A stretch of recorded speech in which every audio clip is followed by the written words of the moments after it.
Hello friends, आपका स्वागत है एमपीपीएससी ज्ञान दर्पण चैनल पर। आज हम शुरू करने वाले हैं इंडियन हिस्ट्री की हम 1 लाख वन लाइनर को कंप्लीट करेंगे, जिसमें हम सबसे पहले अपना भारत का प्राचीन इतिहास शुरू कर रहे हैं। आज का टॉपिक है हमारा हड़प्पा सिंधु सभ्यता। ठीक है, तो चलिए स्टार्ट करते हैं अपनी हड़प्पा सभ्यता के वन लाइनर। तो हम स्टार्ट करेंगे यहाँ से। सभ्यता अन्य किन नामों से जानी जाती है? तो हमारी सिंधु सभ्यता किन किन नामों से जानी जाती है? सिंधु सभ्यता, सिंधु घाटी सभ्यता और हड़प्पा सभ्यता और कांस्य युगीन सभ्यता। इन नामों से हमारी सिंधु घाटी सभ्यता जानी जाती है। इसके बाद हमारा अगला पॉइंट है हड़प्पा संस्कृति की जानकारी का प्रमुख स्रोत क्या है? हड़प्पा संस्कृति की जानकारी का प्रमुख स्रोत है पुरातात्विक उत्खनन। सिंधु घाटी सभ्यता किस काल से संबंधित है? आद्य ऐतिहासिक काल से संबंधित है। सिंधु सभ्यता का क्षेत्रफल कितने लाख वर्ग किलोमीटर है? 13 लाख वर्ग किलोमीटर है।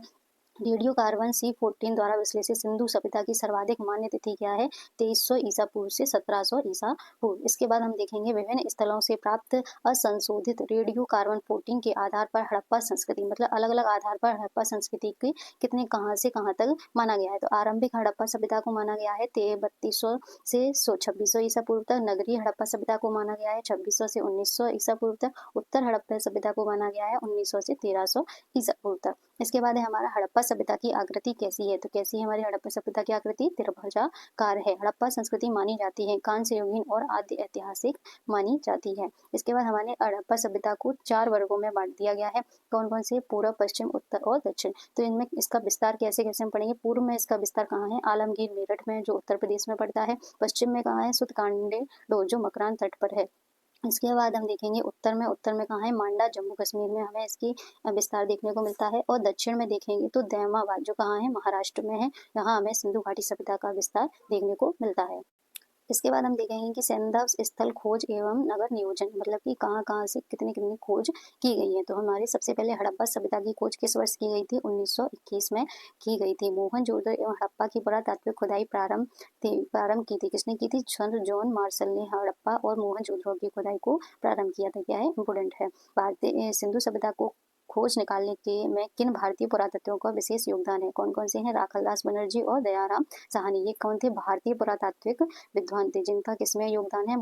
हड़प्पा सभ्यता की खोज में इनका योगदान है। ठीक है, इसके बाद हम पढ़ेंगे हड़प्पा के विशाल टीलों की ओर प्रथम किस पुरातात्विक का ध्यान आकृष्ट हुआ था? तो वो कौन से हैं? चार्ल्स मेनन। हड़प्पा का उत्खनन करने वाले प्रथम पुरातात्विक जो इसके महत्व को नहीं समझ पाए थे, तो कौन है? ए कनिंघम, जो इसके महत्व को नहीं समझ पाए थे। पूर्ण विकसित हड़प्पा सभ्यता लगभग कितनी शताब्दियों तक जीवित रही? जो 6वीं शताब्दी तक जीवित रही। हड़प्पा सभ्यता को सिंधु सभ्यता का नाम किस विद्वान ने दिया था? सर जॉन मार्शल ने। ये हमारे लिए इंपोर्टेंट है। हड़प्पा सभ्यता को सिंधु सभ्यता के नाम से किस विद्वान ने दिया था? सर जॉन मार्शल ने इसको नाम दिया था। हड़प्पा एवं मोहनजोदड़ो एक विस्तृत साम्राज्य की जुड़वा राजधानी किस विद्वान ने कहा था? स्टुअर्ट पिगट ने कहा था। क्या कहा था? कि हड़प्पा और मोहनजोदड़ो क्या है? जुड़वा राजधानी है। वह मोहनजोदड़ो को किस एक और नाम से जाना जाता है? तो किस नाम से जाना जाता है? मृतकों का टीला।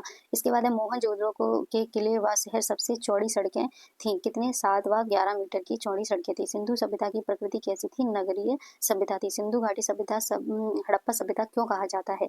इसको हड़प्पा सभ्यता क्यों कहा जाता है? क्योंकि सबसे पहले खुदाई हड़प्पा नामक स्थान पर हुई थी, इसलिए इसको क्या कहा जाता है? हड़प्पा सभ्यता कहा जाता है। सिंधु घाटी सभ्यता को आर्यों से पूर्व रखे जाने का सबसे महत्वपूर्ण कारण क्या है? यहाँ के मृदभांड, जो भी यहाँ मृदभांड मिले हैं उन इस कारण हमें आर्यों से पूर्व किसको रखा जाता है? सिंधु घाटी सभ्यता को रखा जाता है। विशेष तथ्य क्या है? सिंधु घाटी की संस्कृति वैदिक सभ्यता से भिन्न थी, क्योंकि इनके पास नगरीय सुविधा थी, इनके पास चित्रलेखन लिपि थी, इनको लोहा एवं रक्षा शस्त्रों का ज्ञान का अभाव था, इसलिए इसे वैदिक सभ्यता से भिन्न संस्कृति मानी जाती है। कहाँ की? सिंधु घाटी सभ्यता की।